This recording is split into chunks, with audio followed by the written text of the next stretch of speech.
I love this quote by Charles Spurgeon.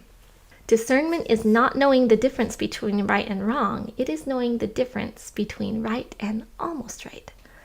Years ago on my mission, I had a very vivid, symbolic, and recurring dream, which I believe was inspired, that taught me the importance of staying on track by avoiding false doctrine.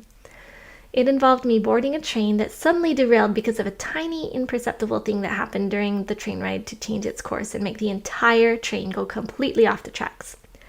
There are many more details than that, but in a nutshell, the main message and takeaway was that even just one little bit of false doctrine that you let into your heart can be dangerous and lead you way off track before you even realize what is happening.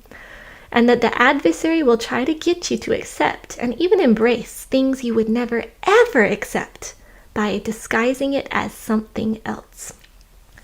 So the topic of deception had actually been on my mind for quite a while, and I had been very alert and vigilant about making sure I wasn't deceived.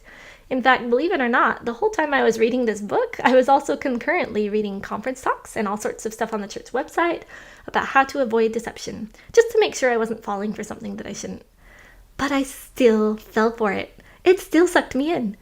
Now, only looking back, do I realize how much I was overlooking and brushing off church counsel without even realizing it.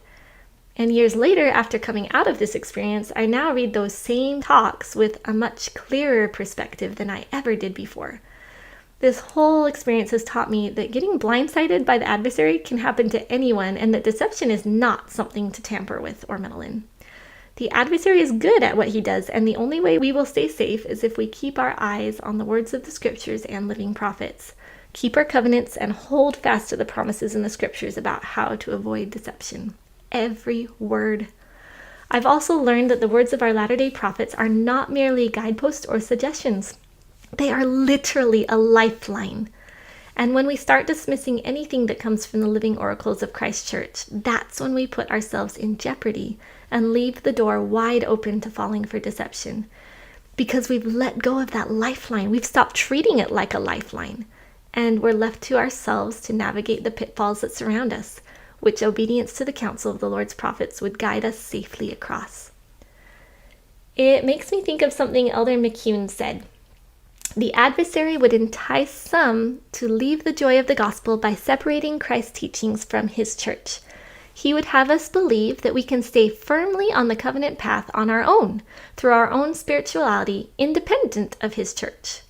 Christ's church was restored in order to help Christ's covenant children stay on his covenant path.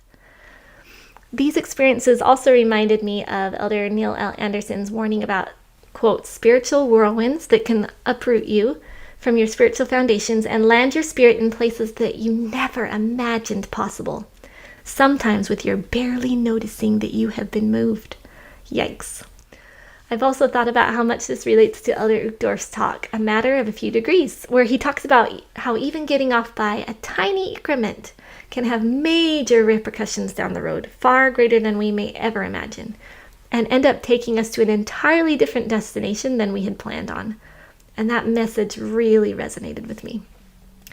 What's scary to me is how stuff like this is happening to people like me who are deeply grounded in the scriptures and teachings of the living prophets and are firmly determined not to deviate from those things.